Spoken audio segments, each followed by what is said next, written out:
Good morning friends. Last class में हम लोगों ने इंडियन कॉन्ट्रैक्ट एक्ट के फ्री कंसेंट के बारे में चर्चा कर रहे थे। तो फ्रेंड्स, इंडियन कॉन्ट्रैक्ट एक्ट के फ्री कंसेंट में हमने देखा सेक्शन 13, सेक्शन 14, सेक्शन 15, सेक्शन 16।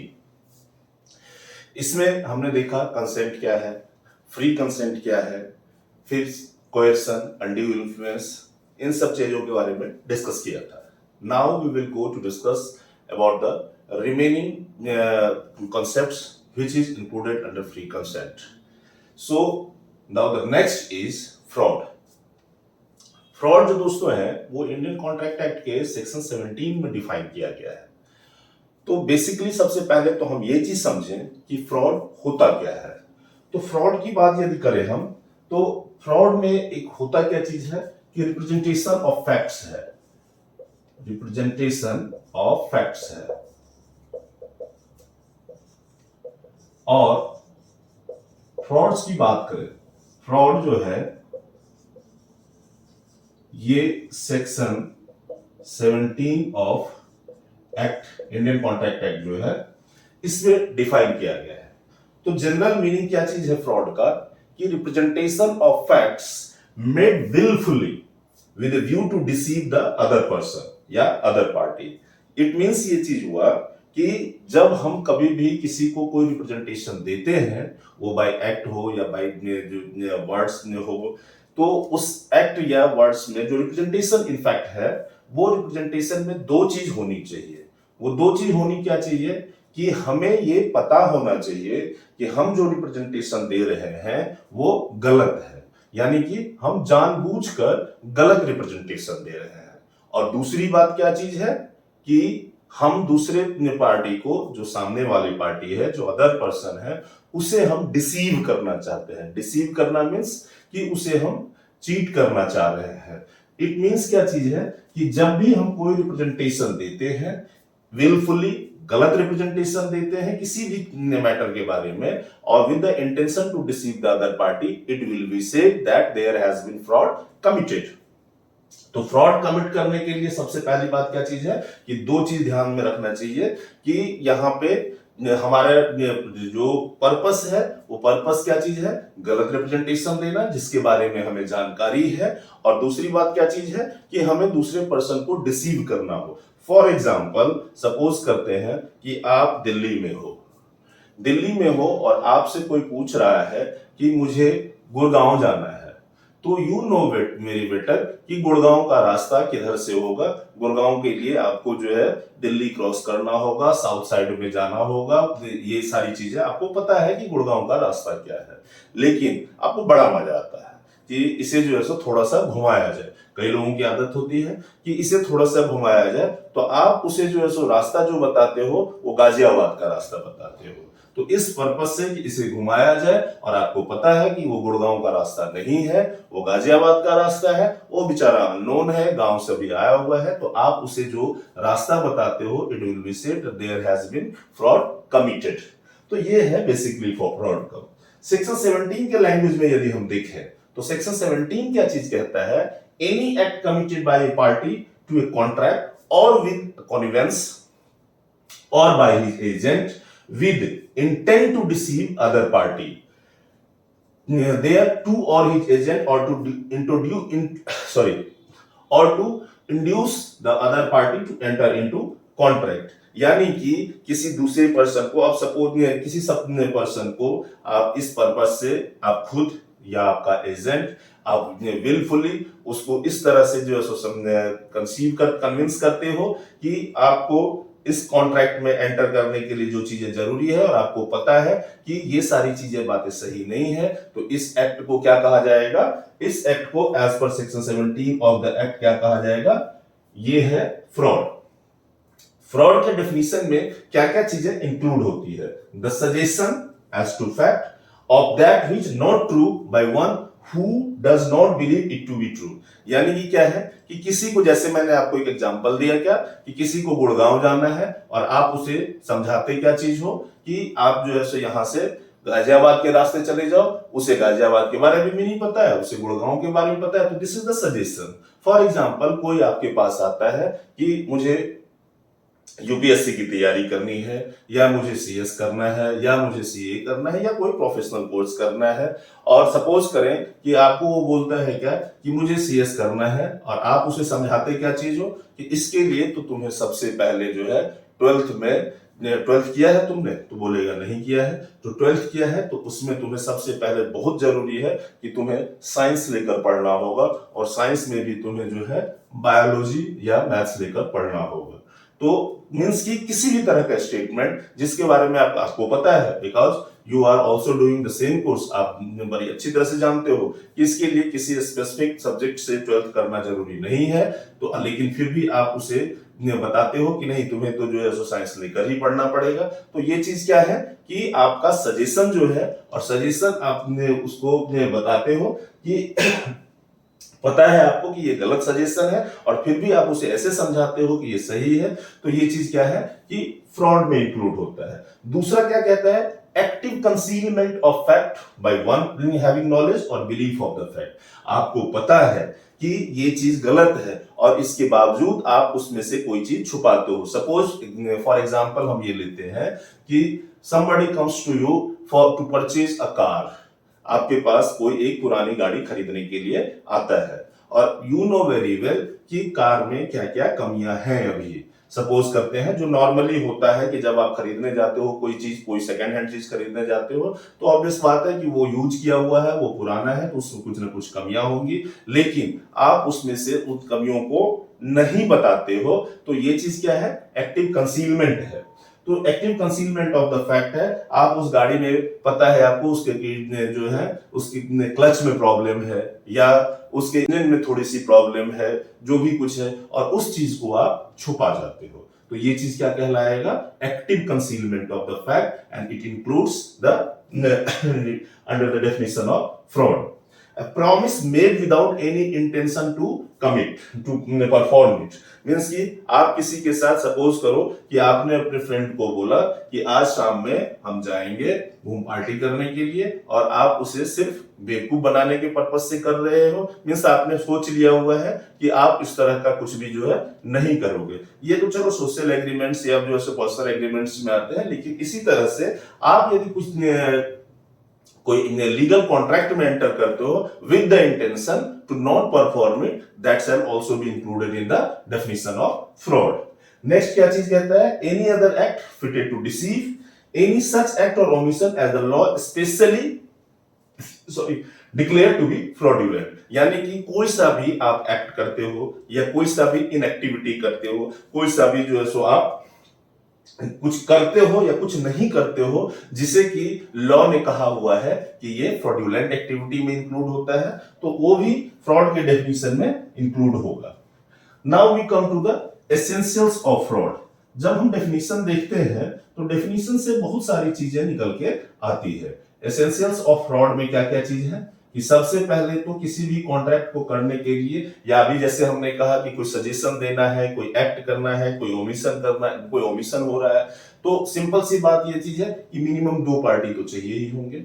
तो सबसे पहला क्या है कि 2 पार्टी होनी चाहिए। दूसरा है क्या कि पार्टी टू ए कॉन्ट्रैक्ट होना चाहिए। ऐसा नहीं कि कोई पब्लिक की बात कर रहे हैं, किसी पर्टिकुलर कॉन्ट्रैक्ट, किसी पर्टिकुलर पर्पस के लिए 2 पार्टी होना चाहिए। और दूसरी बात क्या चीज है, एक कॉन्ट्रैक्ट की बात होना चाहिए। There must be a representation. ये रिप्रेजेंटेशन क्या हो सकता है, एन ओपिनियन स्टेटमेंट हो सकता है, एन ओपिनियन हो सकता है, या स्टेटमेंट ऑफ एक्सप्रेशन हो सकता है, जिसमें कि ये चीज, sorry, there must be representation, यानी कि जो रिप्रेजेंटेशन होना चाहिए। स्टेटमेंट ऑफ ओपिनियन जो होगा उसे फ्रॉड में नहीं लिया जाता है। Representation must be false before conclusion of contract, यानी कि कॉन्ट्रैक्ट कंक्लूड हो उससे पहले जो है ये चीज पता चले। The misrepresentation must be made wilfully. Obviously जब आपने फ्रॉड के डेफिनेशन में देखा कि जब वहां पे ये चीज है कि आपको किसी को डिसीव करने का इंटेंशन है, तो विलफुली ही होगा, और वो फॉल्स रिप्रेजेंटेशन होना चाहिए और विलफुल होना चाहिए। The representation must be made with a view to deceive the other party.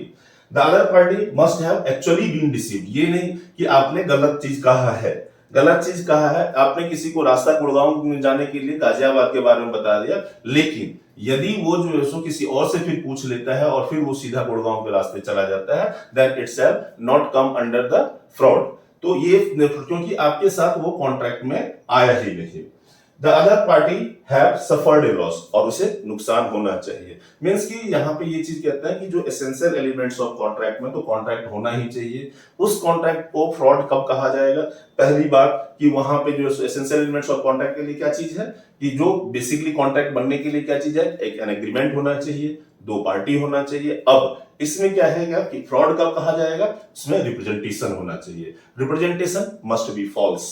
तीसरी बात क्या चीज है कि उसमें जो रिप्रेजेंटेशन फॉल्स रिप्रेजेंटेशन है वो आपको पता होना चाहिए और वो विलफुल होना चाहिए, with the intention to deceive the other party. Means दूसरे को बेवकूफ बनाना है। दुनिया वैसे ही सबको बेवकूफ समझती है, सब एक दूसरे को बेवकूफ समझते हैं। तो यहाँ पे जो है सो आपने उस चीज को एक्ट में ले आया है और सामने वाली पार्टी को नुकसान होना चाहिए। नुकसान यदि नहीं होगा तो वो यहाँ पे नहीं आएगा।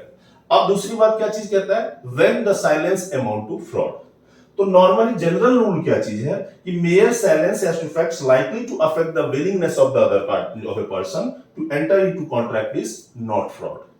मींस क्या चीज है कि सिर्फ साइलेंस हैज टू फैक्ट्स है, उसी फैक्ट्स के बारे में आप कुछ नहीं बोलते हो। Likely to affect the willing, likely to affect, यहां पे सिंपली ये चीज देखिए कि likely to affect the willingness of the other person to enter into a contract is not a fraud. Exceptions क्या क्या है?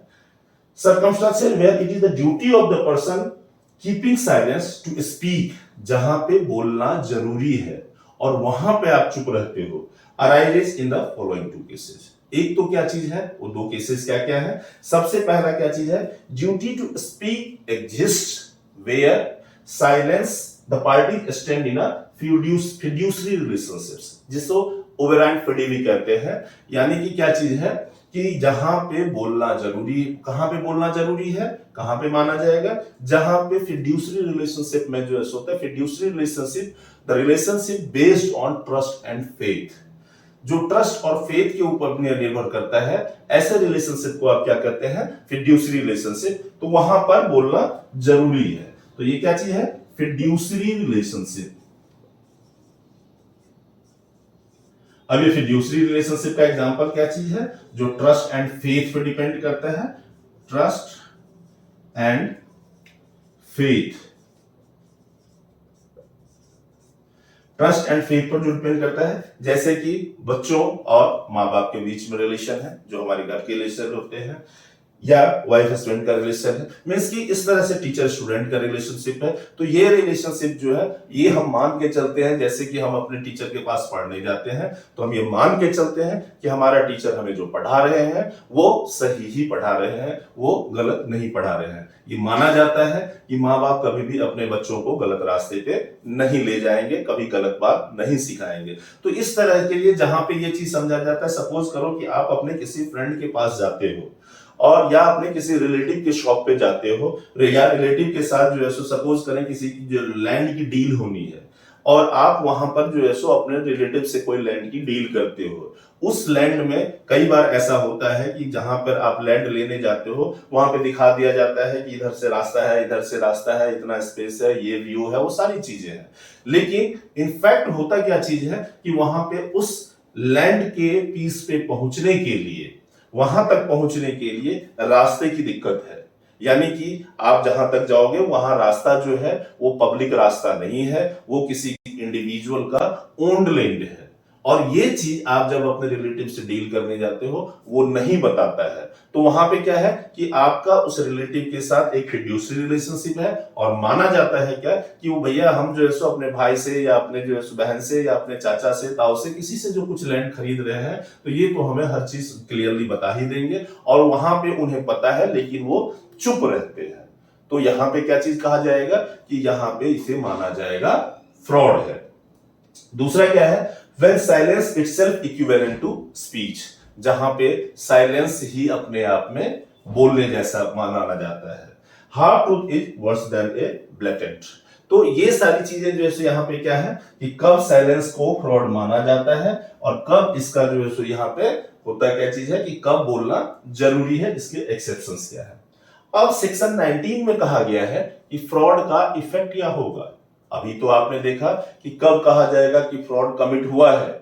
अब फ्रॉड तो कमिट हो गया है, ये चीज हमने क्लियरली देख लिया। फ्रॉड कमिट हुआ है तो यहां पे क्या उसका इफेक्ट होगा? उसका इफेक्ट यहां पे ये चीज होगा कि जो डिफ्रॉडेड पार्टी है, जिसके साथ फ्रॉड हुआ है, उसके ऊपर, उसके विल के ऊपर डिपेंड करता है, उसके पार्ट पे ये कॉन्ट्रैक्ट वॉइडेबल होगा। और जब तक उसने इस ऑप्शन को एक्सरसाइज नहीं किया है तब तक ये कॉन्ट्रैक्ट वैलिड माना जाएगा। तो वॉइडेबल किसके ऑप्शन पे होगा? जिसके साथ फ्रॉड हुआ है। और जब तक उसने इस एक्सरसाइज को ऑप्शन नहीं किया है तब तक कॉन्ट्रैक्ट को वैलिड माना जाएगा। अब इसके पास क्या क्या ऑप्शन होंगे? इसके पास ऑप्शन होंगे, सबसे पहली बात कि वो कॉन्ट्रैक्ट को रिसाइंड कर सकता है, यानी कि कॉन्ट्रैक्ट को वो कैंसिल कर सकता है। दूसरी बात यहां पे क्या चीज है? Right to insist upon performance. भाई उसके साथ जो गलत हुआ है, फ्रॉड हुआ है तो वो कहेगा कि तुमने जो भी प्रॉमिस किया था वो तुम्हें परफॉर्म करना पड़ेगा। And right to claim damages. But condition क्या चीज है कि यदि लॉस हुआ है तो सिर्फ इसलिए नहीं कि किसी ने झूठ बोला विद इंटेंशन, किसी ने फ्रॉड किया है तो आप उससे बोलो कि मुझे जो है सो डैमेजेस क्लेम करो। जब डैमेज कुछ हुआ ही नहीं है तो आप डैमेज के लिए क्लेम नहीं कर सकते हो। तो यहाँ पे तीन चीजें आती है क्या? कि rescind to contract, rescission of contract, insist to perform the contract और क्लेम फॉर डैमेजेस। तो लेकिन इसके भी कुछ एक्सेप्शंस हैं। एक्सेप्शंस क्या है? कि सबसे पहला क्या चीज कहता है? When the defrauded party has the means of discovering the truth with ordinary diligence. Means कि आप जो है सो यहां पे किसी के साथ कोई आप सपोज करो कि आप गाड़ी लेने जाते हो तो टेस्ट ड्राइव लिया जाता है। सेकेंड हैंड गाड़ी आप लेने जाते हो, आपको वो नहीं बताता है कि इसके क्लच में प्रॉब्लम है या इसके जो स्टीयरिंग में प्रॉब्लम है। भैया आप जो है सो टेस्ट ड्राइव लेते हो, उसमें जो है सो आप जैसे ही क्लच को दबाओगे, गियर चेंज करोगे, आपको पता चल जाएगा कि इसमें क्या दिक्कत है क्या नहीं दिक्कत है। या आपको गाड़ी चलाने नहीं आती है तो आप किसी गाड़ी चलाने वाले को लेके जाओ। तो ये सबसे है इस तरह की चीजें जो होती है जहां पे ऑर्डिनरी डिलीजेंस से नॉर्मल तरीके से जो है सो पता किया जा सकता है फ्रॉड है, लेकिन फिर भी आप चुप रहे और आपने कॉन्ट्रैक्ट कर लिया तो वहां पे कॉन्ट्रैक्ट वॉइडेबल आपके ऑप्शन पे नहीं होगा and the contract shall be treated as valid. दूसरा क्या चीज है? When the party give consent in ignorance of fraud. भाई आपको पता भी चल गया कि कुछ फ्रॉड हुआ है और आपने कहा कोई बात नहीं है, मेरा अपना ही है, थोड़ा सा नुकसान ही कर दिया तो क्या दिक्कत है। आप जो है वहां पे किसी के सपोज करो, कई बार होता है कि घरों में प्रॉपर्टी का बंटवारा होता है। एक जो है सो पार्टी ऐसी होती है जिसे सब कुछ चाहिए, दूसरी पार्टी बोलती है कि चलो जी क्यों झगड़ा करें, इसने तो झूठ बोला है मेरे साथ, ये जो है सो जो पेपर लेके आया है पेपर में गलत लेके आया है, इसमें जो है सो ये बता रहा है जमीन ज्यादा, आपको सब कुछ पता है लेकिन फिर भी आप बोलते कोई बात नहीं, जमीन ज्यादा दिखा रहा है, ये इतना दिखा रहा है, क्या होता है जमीन लेकर के, ठीक है तू ज्यादा ही ले ले। और आप उसे कागजों में आधा आधा करते हो किस हिसाब से? जो बढ़ी हुई प्रॉपर्टी के साथ को कंसीडर करते हो। Means you know very well that this party is making fraud with me and he is trying to cheat me and you ignore that। आप उस चीज को इग्नोर करते हो अपनी शराफत में या अपनी बेवकूफी में, वो अलग चीज है। तो if you ignore that fraud, in that case the contract shall be considered as valid। When the party after become aware of fraud takes a benefit। अब आपको पता चला कि कुछ जो है सो यहाँ पे मेरे साथ फ्रॉड हुआ है, फ्रॉड होने के बावजूद आपने उस कॉन्ट्रैक्ट से होने वाले बेनिफिट को एंजॉय कर लिया, in that case also the contract shall not be voidable at your option when the parties can't be restored to their original position. कई बार होता है ना कि जैसे हमने बोला कि पार्टी ये कहेगा कि परफॉर्म करना ही पड़ेगा कॉन्ट्रैक्ट को आपको। भाई यहाँ पे यदि पार्टी को ओरिजिनल पोजीशन में नहीं लाया जा सकता है, जिस टाइम में कॉन्ट्रैक्ट बन रहा था उस चीज को नहीं किया जा सकता है, कैसे आप उसे करोगे? सिंपल सी बात ये चीज है। नेक्स्ट है when interest of third party intervene before the contract is avoided. बीच में यदि कोई तीसरा पर्सन का जो है सो इंटरेस्ट भी आ जाता है कॉन्ट्रैक्ट को रिसाइंड करने से पहले, कॉन्ट्रैक्ट को कैंसिल करने से पहले, बीच में तीसरे पार्टी का इंटरेस्ट जो है इंटरवीन हो जाता है, इन that case also the contract shall not be voidable. तो ये सारे प्रोविजन जो है वो फ्रॉड के हैं। ये अंडर सेक्शन 17 में दिया था। फ्रॉड का इफेक्ट जो है सो सेक्शन 19 में दिया हुआ है। इसी के साथ साथ जो है अब ये फ्रॉड के बारे में ये सारी चीजें हमने आपको ब्रीफ में बताया। अब नेक्स्ट क्या चीज है, मिस रिप्रेजेंटेशन। मिस रिप्रेजेंटेशन देखो यहां पे वर्ड जो है क्या लगा हुआ है, मिस।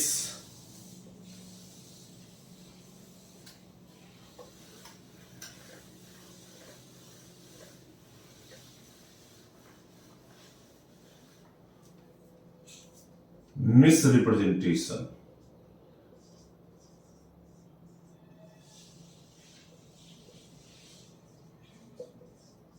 सेक्शन 18। फ्रेंड्स आप सभी लोग जानते हो कि ये मिस रिप्रेजेंटेशन जो है इसमें सबसे इंपॉर्टेंट वर्ड क्या है। अभी रिप्रेजेंटेशन तो आपने देखा वहां भी फ्रॉड में भी है, यहाँ पे मिस आ गई है। जहां पे मिस आ जाए वहां पे तो गलतियां होनी ही होनी है, क्योंकि मिस को ही गलती जो है सो माना जाता है गलती। तो यहाँ पे क्या चीज है, मिस, जहां पे भी आप देखोगे कि कई बार घर में जो है सो एक मिस जो मिसेज बन के आती है उसके बाद घर में बहुत सारी गलतियां होनी शुरू हो जाती है। तो यहाँ पे भी जो है सो रिप्रेजेंटेशन के साथ मिस आ गए तो यहाँ पे क्या चीज होगा, गलती हो जाती है। तो मिस रिप्रेजेंटेशन क्या चीज है कि, और सबसे बड़ी बात यह है कि आपको पता ही नहीं हो रहा होता है कि आप गलती कर रहे हो।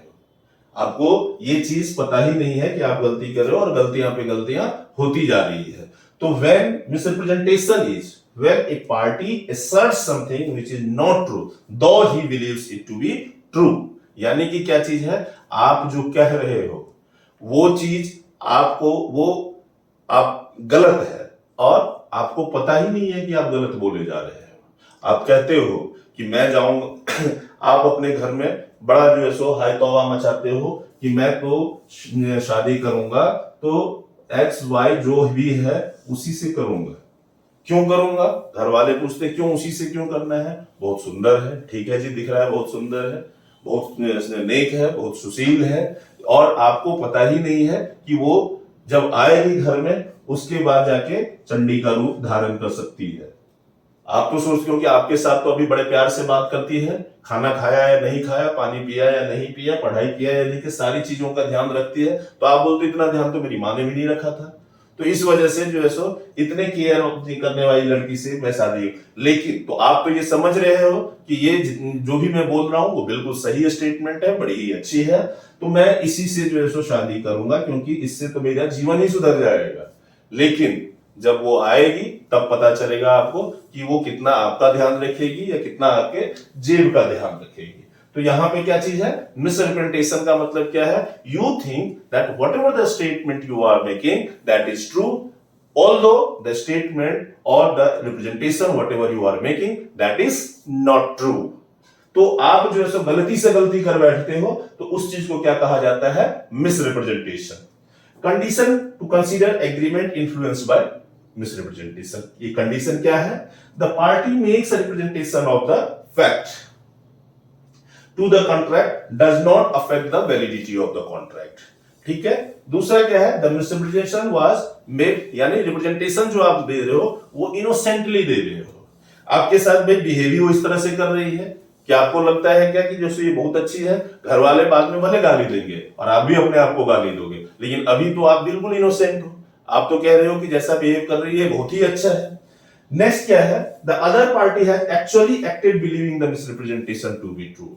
अब यहां पे क्या चीज है कि आपने घर वालों के सामने जो है जो भी स्टेटमेंट दिया है कि बड़ी ही नेक है, बड़ी ही सुंदर है, बड़ी ही सुशील है, वो सारी चीजें वो लोग मान गए और आपकी शादी करवा दी गई। तो यहां पे क्या चीज होगा कि ये चीज जो है सो यहां पे माना जाएगा कि जो कंडीशन है एग्रीमेंट इन्फ्लुएंस बाय मिसरिप्रेजेंटेशन, क्योंकि आपके कहने पे किया गया है। सबसे पहली बात कब माना जाएगा कि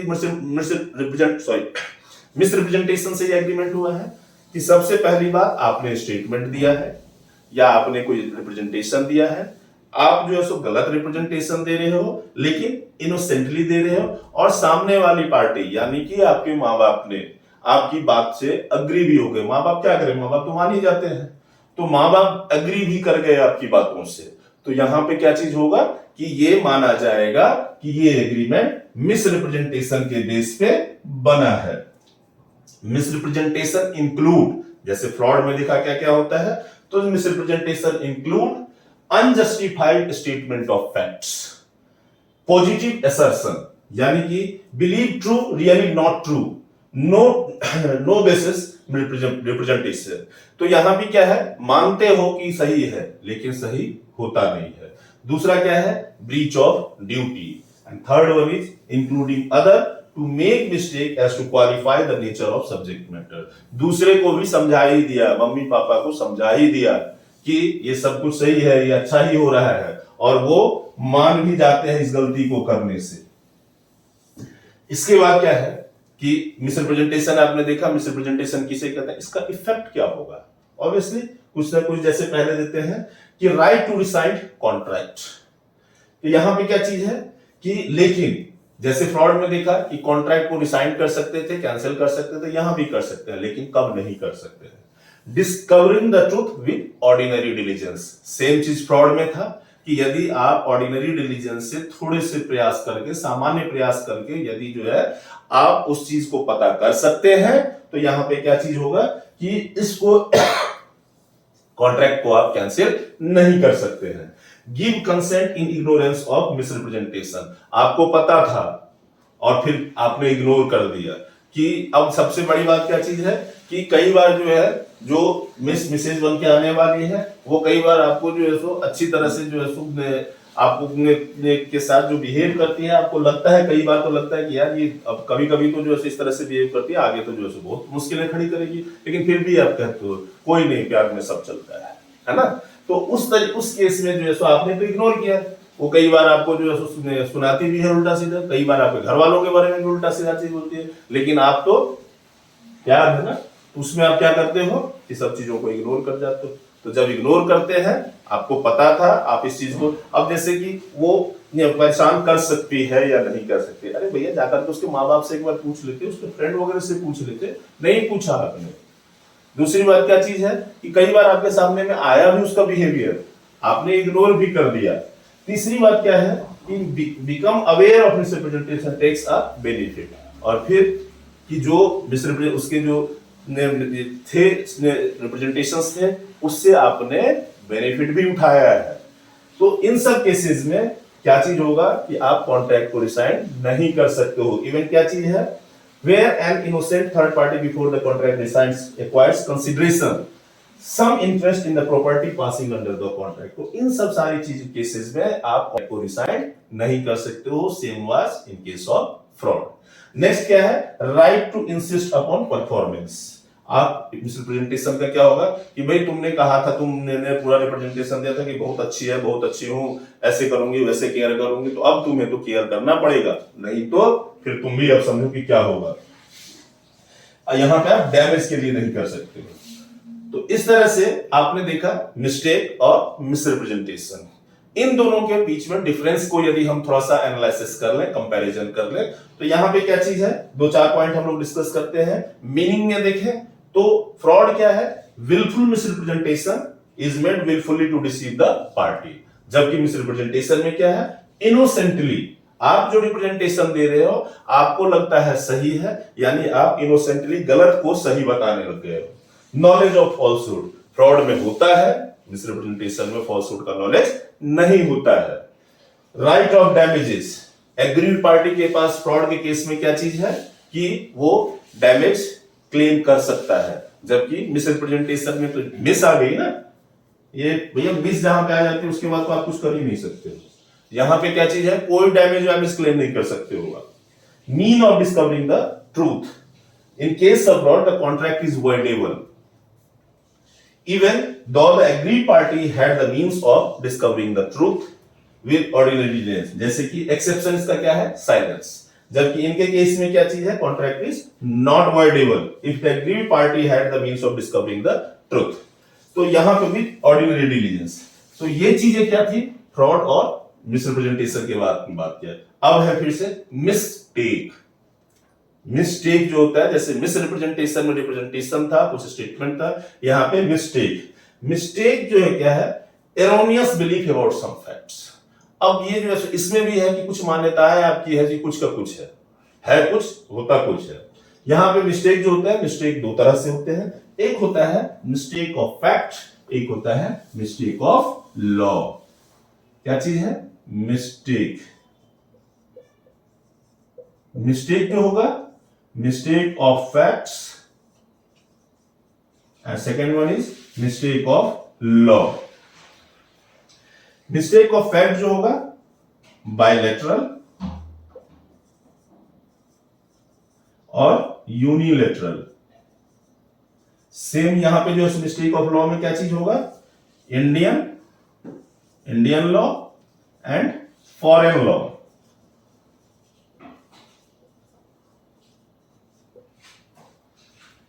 यदि यहां पे मिस्टेक जो है सो यहां पे क्या चीज होगा कि बायलैटरल होगा तो कॉन्ट्रैक्ट क्या हो जाएगा? वॉइड होगा। यूनिलैटरल होगा, वैलिड होगा।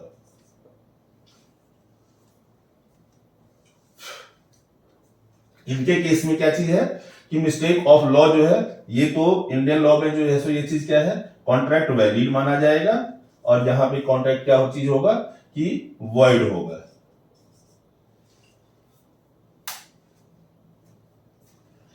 अब यहां पे सबसे बड़ी बात ये चीज है क्या कि बायलैटरल यानी दोनों पार्टी के पार्ट पे यदि मिस्टेक है तो यहां पे सीधी सी बात है, जब दोनों ने ही गलती किया है तो ये कॉन्ट्रैक्ट क्या चीज हो जाएगा? वॉइड हो जाएगा।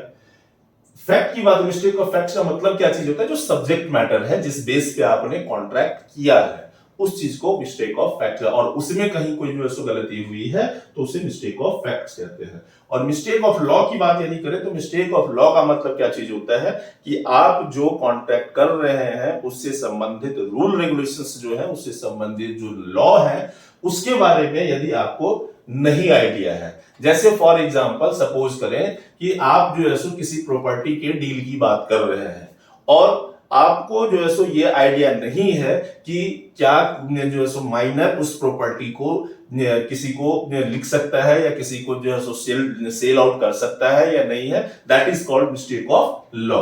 तो ये चीज क्या है कि मिस्टेक ऑफ लॉ होगा, इंडियन लॉ भी हो सकता है, फॉरेन लॉ हो सकता है। फॉरेन लॉ में क्या चीज है कि जब आप किसी थर्ड कंट्री के साथ जो है किसी अनदर कंट्री के साथ करते हैं, और जैसे कि आप सपोज करते हैं क्या कि जो है आप यहाँ पे फॉरेन करेंसी में डील करते हैं, तो फॉरेन करेंसी में डील करते हैं तो वहां से भी जो है कुछ ना कुछ होंगे। कोई चीज इंपोर्ट करते हैं तो उस कंट्री का भी जो है कुछ लॉ होगा, तो इसके केस में क्या चीज होगा? ये तो वॉइड हो जाएगा। जबकि इंडियन लॉ में जो है वैलिड या वॉइडेबल होता है। यहां पे बायलैटरल में जो है क्या होगा? वॉइड होगा, और यूनिलैटरल में क्या चीज होगा?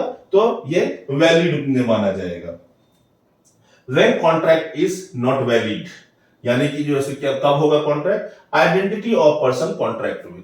अब जिसके साथ कॉन्ट्रैक्ट कर रहे हो वही नहीं पता है, तो ऐसे सिचुएशंस में आप क्या करोगे? ऐसा कॉन्ट्रैक्ट जो होगा वो कॉन्ट्रैक्ट वॉइड माना जाएगा।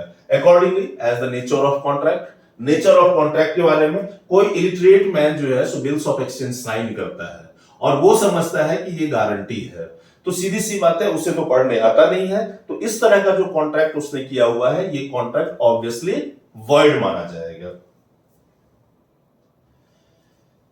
बायलैटरल मिस्टेक की बात यदि करें तो बायलैटरल मिस्टेक क्या है कि सब्जेक्ट मैटर पे होगा, सब्जेक्ट मैटर, और दूसरा पॉसिबिलिटी पे होगा। सब्जेक्ट मैटर की बात करें तो सब्जेक्ट मैटर के एग्जिस्टेंस से हो सकता है, क्वालिटी से हो सकता है, क्वांटिटी से हो सकता है, प्राइसेस से हो सकते हैं, आइडेंटिटी से हो सकता है, या राइट या टाइटल से हो सकता है। उसी तरह से पॉसिबिलिटी की बात करें तो लीगल हो सकता है या फिजिकल हो सकता है। तो ये सारे हमने एसेंशियल एलिमेंट्स ऑफ कॉन्ट्रैक्ट जो थे उसमें फ्री कंसेंट का जो कुछ पार्ट रह गया था उस चीज को हमने अभी डिस्कस किया, और इसके साथ हमारा जो है सो जो एसेंशियल एलिमेंट्स ऑफ कॉन्ट्रैक्ट या फ्री कंसेंट की बात करें, एसेंशियल एलिमेंट ऑफ कॉन्ट्रैक्ट के बाकी चीज हम लोग पहले डिस्कस कर चुके हैं, फ्री कंसेंट का ये रह गया था तो इसको हमने अभी डिस्कस किया। I hope that the concept has been clear as the basic purpose of the our teaching is conceptual clarity on the matter. So मैं समझ रहा हूं, मुझे उम्मीद है कि आप लोगों को ये सब सारी चीजें क्लियर हो गई। In case you have any query, you can write to us on our Gmail or on our YouTube link. Thank you. Till then.